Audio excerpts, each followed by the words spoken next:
जय हिंद, वंदे मातरम। स्वागत है आप सभी का आपके अपने YouTube चैनल जीके जीएस के भंडारा पर। साथियों, आज की इस वीडियो में आरपीएफ कांस्टेबल और आरपीएफ एसआई में पूछे जाने वाले जीके जीएस के अति महत्वपूर्ण 50 प्रश्नों का प्रैक्टिस सेट लेकर के आया हूँ, जो आपके एग्जाम के लिए बहुत ही ज़्यादा महत्वपूर्ण है। तो साथियों, आज के इस प्रैक्टिस सेट को आप लोगों को पूरा करना है। प्रैक्टिस सेट को पूरा करने के बाद आपको अपना स्कोर है ईमानदारी के साथ है कमेंट बॉक्स में शेयर करना और बताना कि आपने इस प्रैक्टिस सेट में से कितने प्रश्न सही किया और ये प्रैक्टिस सेट आपको कैसा लगा।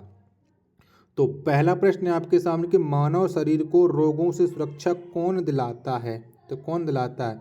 तो मानव शरीर को रोगों से सुरक्षा दिलाता है WBC, यानी एक का आंसर ऑप्शन संख्या सी इस प्रश्न का राइट आंसर है, हो जाएगा। प्रश्न संख्या 2 है आपके सामने कि मानव शरीर में सबसे लंबी कोशिका कौन है। तो कौन सी है? तो मानव शरीर में जो सबसे लंबी कोशिका है वो है तंत्रिका कोशिका।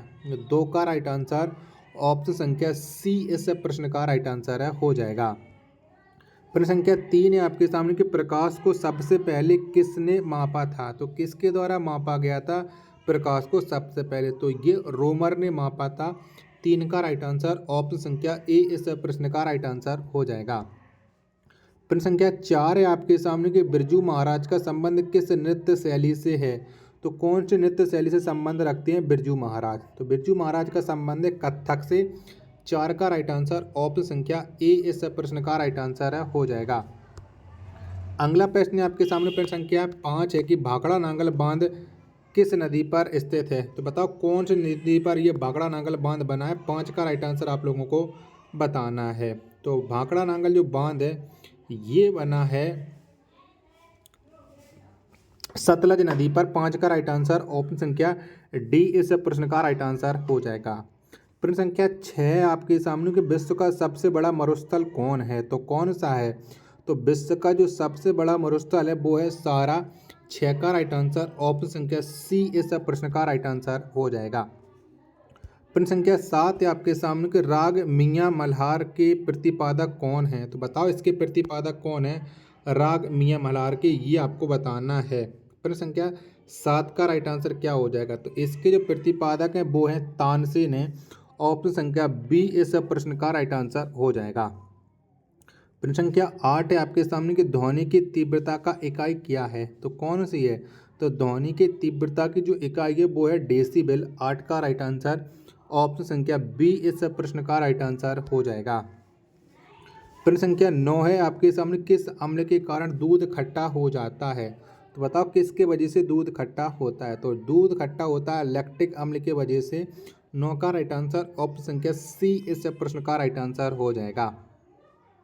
प्रश्न संख्या 10 है आपके सामने कांच का गहरा नीला रंग किसके कारण से होता है। तो किसके वजह से होता है?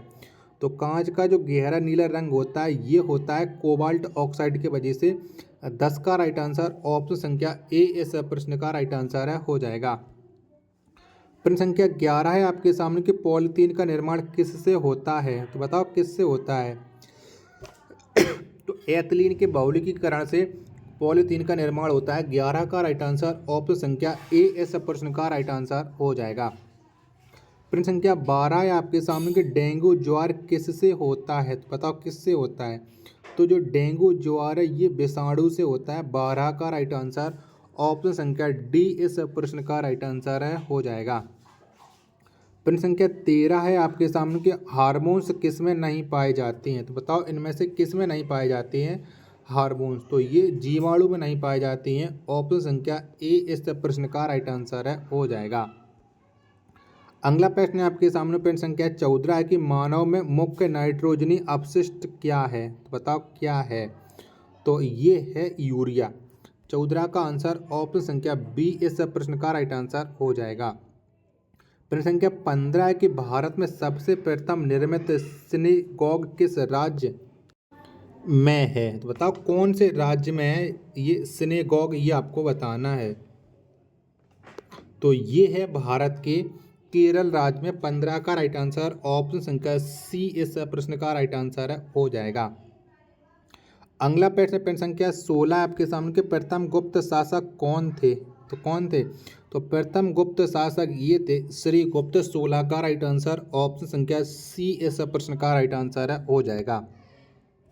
प्रश्न संख्या 17 आपके सामने कि लोहे का शुद्धतम रूप कौन है? तो कौन सा है? तो लोहे का जो शुद्धतम रूप है वो है पिटवा लोहा। 17 का राइट आंसर ऑप्शन संख्या सी इस प्रश्न का राइट आंसर हो जाएगा।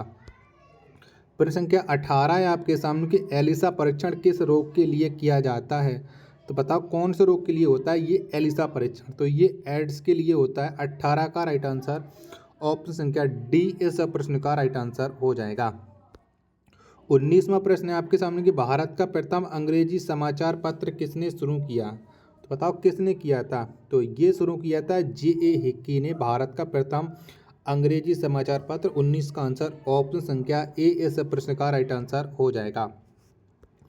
प्रश्न संख्या 20 है आपके सामने कि यूरोपीय संघ का मुख्यालय कहाँ पर स्थित है? तो कहाँ पर है ये आप लोगों को बताना है। तो यूरोपीय संघ का जो मुख्यालय है वो है ब्रुसेल्स में। 20 का आंसर ऑप्शन संख्या सी इस प्रश्न का राइट आंसर हो जाएगा। साथियों वीडियो पसंद आ रही तो प्लीज़ वीडियो को लाइक कर देना। चैनल को आप लोगों ने अभी तक सब्सक्राइब नहीं किया होगा तो चैनल को आप लोग जरूर सब्सक्राइब कर लेना। प्रश्न संख्या 21 से आपके सामने कि राष्ट्रीय आय का आकलन कौन करता है? तो कौन करता है? तो ये करता है केंद्रीय सांख्यिकी संगठन करता है राष्ट्रीय आय का आकलन। 21 का आंसर ऑप्शन संख्या सी इस प्रश्न का राइट आंसर है हो जाएगा। प्रश्न संख्या 22 है आपके सामने कि वास्तुकला का विकास सबसे अधिक किस काल में हुआ? तो कौन से काल में हुआ था? तो वास्तुकला का जो सबसे अधिक विकास हुआ था वो हुआ था कुषाण काल में। 22 का आंसर ऑप्शन संख्या सी इस प्रश्न का राइट आंसर हो जाएगा। प्रश्न संख्या 23 है आपके सामने कि पाकिस्तान का स्वतंत्रता दिवस किस तिथि को मनाया जाता है? तो कब मनाते हैं पाकिस्तान का स्वतंत्रता दिवस? टाइपिंग थोड़ी मिस्टेक है और आप लोग के क्वेश्चन की समझ सकते हो। तो ये 14 अगस्त को मनाया जाता है। ऑप्शन संख्या बी इस प्रश्न का राइट आंसर हो जाएगा। प्रश्न संख्या 24 से आपके सामने कि अष्टांगिक मार्ग के प्रतिपादक कौन थे? तो कौन थे? तो अष्टांगिक मार्ग के जो प्रतिपादक थे वो थे गौतम बुद्ध। 24 का आंसर ऑप्शन संख्या डी इस प्रश्न का राइट आंसर है हो जाएगा। प्रश्न संख्या 25 से आपके सामने कि होम्योपैथी के जन्मदाता कौन है? तो कौन है? तो होम्योपैथी के जो जन्मदाता है वो है सैमुअल हैनीमेन। यानी 25 का आंसर ऑप्शन संख्या बी इस प्रश्न का राइट आंसर हो जाएगा। प्रश्न संख्या 26 से आपके सामने कि सिकंदर के शिक्षक कौन थे? तो कौन थे? तो अरस्तु ये सिकंदर के शिक्षक थे। 26 का आंसर ऑप्शन संख्या सी इस प्रश्न का राइट आंसर है हो जाएगा। प्रश्न संख्या 27 से आपके सामने कि दक्षिण भारत को जीतने वाला सेना नायक कौन था? तो कौन था? तो दक्षिण भारत को जीतने वाला जो सेना नायक था वो था मलिक काफूर। यानी 27 का आंसर ऑप्शन संख्या बी इस प्रश्न का राइट आंसर हो जाएगा। प्रश्न संख्या 28 से आपके सामने गाजर का रंग नारंगी किसके कारण से होता है? तो बताओ किसके वजह से गाजर का रंग है वो नारंगी होता है? तो ये होता है कैरोटीन के वजह से। 28 का आंसर ऑप्शन संख्या ए इस प्रश्न का राइट आंसर है हो जाएगा। अगला प्रश्न प्रश्न संख्या 29 से आपके सामने के रोगों के संचरण के लिए उत्तरदायी कीटों को क्या कहा जाता है? तो क्या कहते हैं? तो रोगों के संचरण के लिए जो उत्तरदायी कीट हैं उन्हें कहा जाता है वेक्टर। 29 का आंसर ऑप्शन संख्या सी इस प्रश्न का राइट आंसर है हो जाएगा। प्रश्न संख्या 30 है आपके सामने कि तेजड़िया और मंदड़िया का संबंध किस क्षेत्र से है? तो कौन से क्षेत्र से संबंध रखते हैं तेजड़िया और मंदड़िया? तो इनका जो संबंध है वो है स्टॉक मार्केट से। 30 का आंसर ऑप्शन संख्या सी इस प्रश्न का राइट आंसर हो जाएगा। प्रश्न संख्या 31 से आपके सामने की नियोजन विषय को किस सूची में रखा गया है? तो कौन सी सूची में रखा गया? तो नियोजन विषय को रखा गया है समवर्ती सूची में। 31 का आंसर ऑप्शन संख्या सी इस प्रश्न का राइट आंसर हो जाएगा। प्रश्न संख्या 32 से आपके सामने कि थैलेसीमिया किस प्रकार का बीमारी है? तो बताओ कौन से प्रकार की ये बीमारी है थैलेसीमिया? 32 का आंसर आप लोगों को बताना है। तो ये एक है आनुवांशिक बीमारी है। 32 का आंसर ऑप्शन संख्या ए इस प्रश्न का राइट आंसर हो जाएगा। प्रश्न संख्या 33 से आपके सामने कि अवमूल्यन से आयात पर क्या प्रभाव पड़ता है? तो बताओ क्या पड़ता है? तो अवमूल्यन से आयात पर जो प्रभाव पड़ता है यानी आयात महंगा होता है। 33 का आंसर ऑप्शन संख्या बी इस प्रश्न का राइट आंसर हो जाएगा।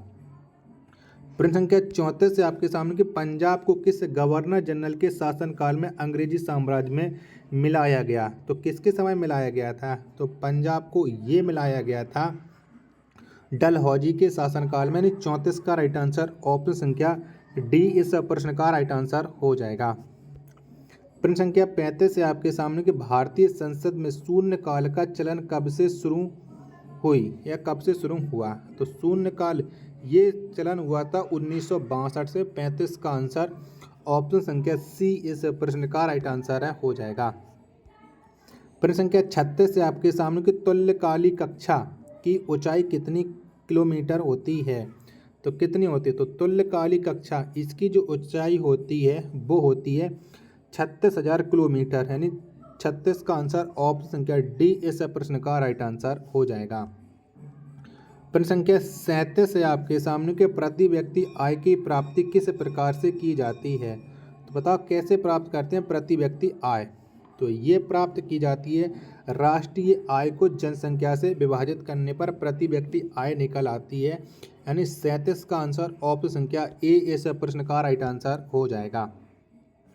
38वां प्रश्न है आपके सामने कि अभिनव तारा किस प्रकार की तारा है? तो बताइए कैसा तारा है अभिनव तारा? तो ये एक मरणासन तारा है। यानी 38 का आंसर ऑप्शन संख्या बी इस प्रश्न का राइट आंसर हो जाएगा। प्रश्न संख्या 39 से आपके सामने कि शैल चट्टान का रूपांतरण किस में होता है? तो किस में होता है? तो शैल चट्टान का जो रूपांतरण होता है वो स्लेट में होता है। यानी 39 का आंसर ऑप्शन संख्या ए इस प्रश्न का राइट आंसर हो जाएगा।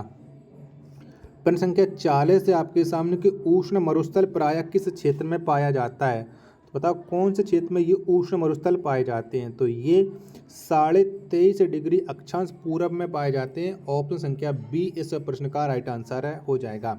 साथियों वीडियो पसंद आ रही तो प्लीज़ वीडियो को लाइक जरूर करना। चैनल को आप लोगों ने अभी तक सब्सक्राइब नहीं किया होगा तो चैनल को आप लोग जरूर सब्सक्राइब कीजिएगा। अगला प्रश्न है आपके सामने ईईजी का प्रयोग किसकी जांच के लिए किया जाता है? अभी आप 40 प्रश्न कर चुके हैं और 10 प्रश्न आपके और शेष रहेगा। यानी टोटल 50 प्रश्न मैं आपको कराता हूं। तो ईईजी का जो प्रयोग किया जाता है वो मस्तिष्क की जांच के लिए होता है। यानी एक का आंसर ऑप्शन संख्या सी इस प्रश्न का राइट आंसर हो जाएगा। अगला प्रश्न प्रश्न संख्या 2 है कि किस बीमारी को लॉकजा के नाम से जाना जाता है? तो किसे जाना जाता है? तो टेटेनस को लॉकजा के नाम से जाना जाता है। 2 का राइट आंसर ऑप्शन संख्या डी इस प्रश्न का राइट आंसर है हो जाएगा। प्रश्न संख्या 3 है आपके सामने कि भारत के किस राज्य में नमक का उत्पादन सबसे ज्यादा होता है? बताओ कौन से राज्य में होता है नमक का उत्पादन सबसे ज्यादा? तो गुजरात राज्य में होता है। 3 का आंसर ऑप्शन संख्या डी इस प्रश्न का राइट आंसर है हो जाएगा। प्रश्न संख्या 40 है आपके सामने कि राष्ट्रीय ऊर्जा संरक्षण दिवस किस तिथि को मनाया जाता है? तो कब मनाते हैं? तो 14 दिसंबर को राष्ट्रीय ऊर्जा संरक्षण दिवस मनाया जाता है। ऑप्शन संख्या ए इस प्रश्न का राइट आंसर हो जाएगा। प्रश्न संख्या 5 है आपके सामने कि मानव शरीर के सामान्य कोशिका में कितने क्रोमोसोम होते हैं? तो कितने होते हैं? तो मानव शरीर के सामान्य कोशिका में जो क्रोमोसोम की संख्या वो है 46 है। ऑप्शन संख्या बी इस प्रश्न का राइट आंसर है हो जाएगा। प्रश्न संख्या 6 है आपके सामने कि यूरोप का कॉकपिट किसे कहा जाता है? तो किसे कहते हैं? तो यूरोप का कॉकपिट ये बेल्जियम को कहा जाता है। 6 का आंसर ऑप्शन संख्या सी इस प्रश्न का राइट आंसर है हो जाएगा। प्रश्न संख्या 7 है आपके सामने कि यामिनी कृष्ण मूर्ति का संबंध किस नृत्य शैली से है? तो कौन सी नृत्य शैली से संबंध रखती हैं यामिनी कृष्ण मूर्ति? तो इनका जो संबंध है वो है भरतनाट्यम से। ऑप्शन संख्या डी इस प्रश्न का राइट आंसर हो जाएगा।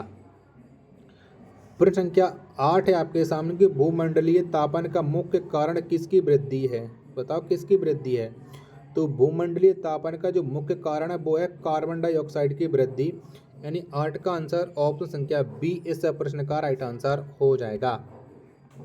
प्रश्न संख्या 9 है आपके सामने कि अमेरिका के किस राष्ट्रपति ने दास प्रथा को समाप्त किया था? तो बताओ किसने दास प्रथा को समाप्त किया था? तो अब्राहम लिंकन ने दास प्रथा को समाप्त किया था। ऑप्शन संख्या डी इस प्रश्न का राइट आंसर हो जाएगा। और अंतिम प्रश्न आज के इस फिटनेस सेट का कि कौन एक जीव है जो अपनी चारों ओर देख सकता है? तो इनमें से एक जीव है जो चारों ओर देख सकता है। तो वो जीव है चींटी। 10 का आंसर ऑप्शन संख्या सी इस प्रश्न का राइट आंसर है हो जाएगा। तो साथियों, अगर आपको ये वीडियो पसंद आए तो प्लीज़ वीडियो को लाइक कीजिएगा। चैनल को अभी तक आप लोगों ने सब्सक्राइब नहीं किया होगा तो चैनल को आप लोग जरूर सब्सक्राइब कर लेना। मिलते हैं अपन नेक्स्ट वीडियो में, तब तक के लिए धन्यवाद। जय हिंद।